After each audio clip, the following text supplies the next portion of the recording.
ঈদ উপলক্ষে আরবিদের বাসায় কি কি কাজ করতে হয় সবকিছু আজকে আপনাদের সাথে একটু একটু করে শেয়ার করার চেষ্টা করব। আশা করি ফুল ভিডিওটা জুড়ে সাথেই থাকবেন, দেখতে থাকবেন। যারা যারা নতুন আছেন আমার চ্যানেলে সবাই আমার চ্যানেলটা সাবস্ক্রাইব করে দিবেন আর ভিডিওটাতে লাইক কমেন্ট শেয়ার করবেন। আর আপনারা কে কোথা থেকে আমাকে দেখছেন অবশ্যই কমেন্ট করবেন। আর যারা যারা পুরাতন আছেন আমাকে নিয়মিত দেখতেছেন তাদের জন্য অনেক অনেক ভালোবাসা, অনেক অনেক ধন্যবাদ। তো আমি কিন্তু প্রত্যেকটা কমেন্টে রিপ্লাই দিয়ে থাকি, অবশ্যই আপনারা কমেন্ট করবেন আমাকে। তো এখানে আমাকে দেখতে পারতেছেন আমি ঘাইমা একদম অবস্থা খারাপ হয়ে গেছে, কারণ আমি অনেক কাজ করছি। অনেক কাজ করার পরে তো আমি ভাবলাম যে আপনাদের সাথে একটু কথা বলে ভিডিওটা শেষ করি। তো আমি হচ্ছে লাস্ট পার্টটা প্রথম দিয়েছি, ভাবলাম যে আজকে আপনাদের সাথে একটু কথা বলি। তো এখানে আমি ভিডিও ভয়েসটা আমার আসলে হাইড করে দিতে হয়েছে।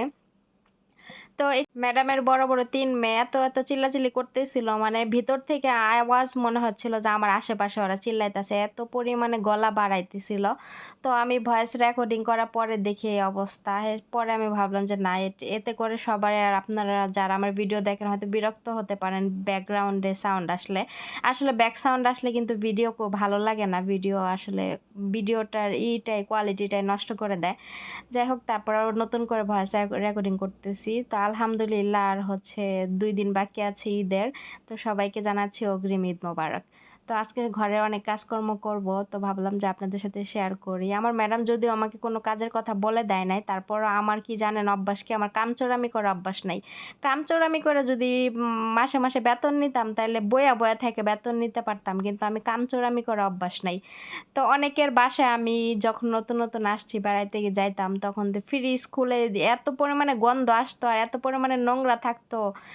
ওইসব বাসা খাবার যদি আমাকে ফ্রিতেও দিত আমি জীবনেও খাইতাম না, এমন একটা অবস্থা। এত পরিমাণে নোংরা থাকতো। অবশ্য তাদের বাসায় কিন্তু কাজের মানুষ থাকতো, কিন্তু তারা কাজ করতো না, কামচুরামি করতো।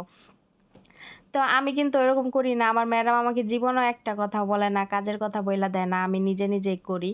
তারপরে যাই হোক, এত কথা না বলি। আর এখানে আমি আমার চুলগুলা দেখাচ্ছিলাম, কারণ আমার চুল এত, মানে আমি চুল কখনো বেশি টাইট করে বাঁধতে পারি না। বাঁধলে আমার চুলের গোড়া ব্যথা করে, আবার চুল হালকা করে বাঁধলে একটু পরে পরে কাটা খুইলা যায়। তো এই জন্য আমি আজকে ৩টা ব্যান্ড দিয়ে চুল বাঁধছি। প্রথমে একটা রাবার দিয়ে চুল ঝুঁটি বেঁধে নিছি, তারপরে চুলটারে পেঁচাইয়া দুই পাশে কাটা দিছি।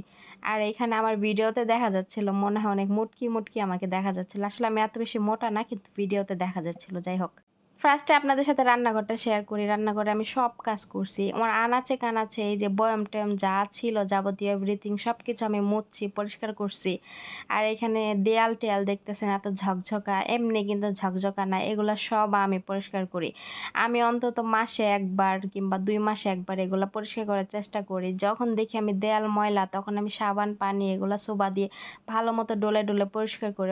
আমি কিন্তু আপনাদের সাথে সম্পূর্ণ ভিডিও আমার শেয়ার করা হয় না। আমি কিন্তু একটা ফ্যামিলিতে কিন্তু ৬ জন মানুষ থাকলে অনেক কাজ থাকে। আমি কিন্তু সবকিছু আপনাদের সাথে শেয়ার করি না।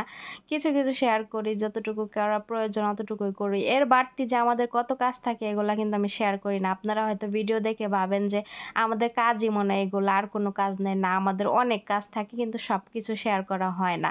তো এখানে রান্নাঘরটা শেয়ার করলাম আপনাদের সাথে ফার্স্ট, তারপরে চলে আসলাম হচ্ছে ড্রয়িং রুমে। ড্রয়িং রুমে যে জানালাগুলো দেখতেছেন, এইগুলা মনে করেন জানালা সবসময় খোলা থাকে। দিনে সকালবেলা খুলে ফজরের টাইমে, আর দুপুরবেলা জানালা বন্ধ করে। বাহির থেকে হাওয়া বাতাসে যত ধুলাবালি আছে সব হচ্ছে এই জানালায় এসে পড়ে আর ড্রয়িং রুমে আসে।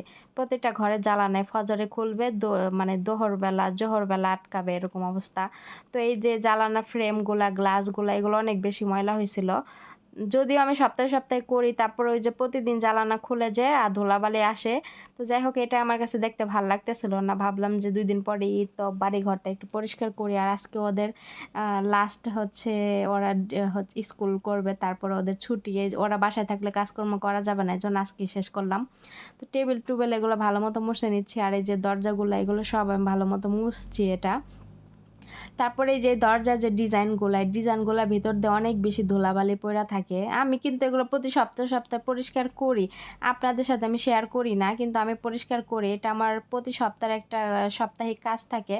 আছে না যে সপ্তাহে একটা করে কাজ বেছে নেয় মানুষ, তো আমি সপ্তাহে একটা করে কাজ বেছে নেই যে এই কাজটা আমি এদিন করব। তো প্রতি সপ্তাহে আমি এই কাজগুলা করি। তারপরেও ধুলাবালি, দরজা জানলা যেহেতু খোলা থাকে ধুলাবালি এসে ভরে যায়। তো আমি আবারও ডাবল করে এগুলা করতেছি।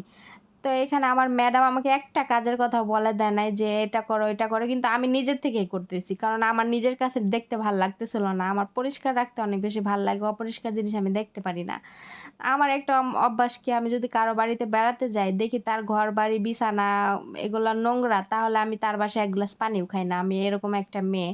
ঠিক আছে? এগুলো কিন্তু অহংকার না। আসলে আমার অপরিষ্কার জিনিস ভাল লাগে না। আমি এরকমই। এখন আপনারা যে যাটাই বলতে পারেন। তো আমি গ্লাসগুলো আমি ড্রেসিং টেবিলের গ্লাসগুলো মুছে নিতেছি। এগুলো মুইছা লাভ নাই, হ্যাঁ? এগুলা ম্যাডামের মেয়েরা একটাও মানে পরিষ্কার না, একটাও সৌন্দর্য বুঝে না। সব এই একটু পরে স্কুল থেকে আসলেই মনে করেন সব ফালাইব নষ্ট কইরা। একটু ওরা মানে গুছানো জিনিসের কোনো মর্মই বুঝে না। আমি ওদেরকে এত বলি, তারপরও ওদেরকে আমি বুঝাইতে পারি না। আল্লাহই জানে আল্লাহ ওদেরকে কিভাবে বানাইছে। ওরা যেখানে খাইতাছে সেখানে ফালাইতাছে। যেখানে মানে উইঠা যে প্রত্যেকটা ঘরে ওই দেখেন ময়লার ঝুড়ি, ওরকম প্রত্যেকটা ঘরে ময়লার ঝুড়ি আছে। ওরা কি করবে, ময়লার মধ্যে ফালাবে না। যেখানে খাবে সেখানেই করবে। তারপরে আমার ঘরের কাজকর্ম শেষ করে আমি বিকালবেলা এখানে ডিম ভাজার জন্য আসছি। তো আজকে বিকেলে হচ্ছে ডিম হচ্ছে ভাইজা স্যান্ডউইচ খাবে, রাতের খাবার। তো আমি এখানে ১২টা ডিম বের করে নিছি। ২ টা করে ডিম গুলাই নিচ্ছি আর এভাবে ঢেলে একটা রুটির মতো করে ভাজতেছি। তো ওদের ডিমগুলা ওরা গুলায় এভাবে ভাইজা খায়। আর আমি এই ডিম খাইতে বেশি পছন্দ করি না। তারপরও মাঝে যখন খাইতে মন চায় তখন খাই। তো কোনোদিন আমি কাঁচামরিচ, পেঁয়াজ দিয়ে খাই। আবার কোনোদিন আমি ডিম হচ্ছে পোস্ট করে না, যে কুসুমটা আনাম থাকে ওরকম করে আমি খাই। তো আমার ফ্রিজে কাঁচামরিচ ছিল না বিধায় আমি কাঁচামরিচ, পেঁয়াজ দিয়ে আজকে ভাজি নাই। আমারটা আমি পোস্ট করে ভাজছি। তো এখানে আমি ডিম হচ্ছে মাগরিবের কিছুক্ষণ আগে আসছি, ১০ মিনিট বাকি আছে আজান দিবে।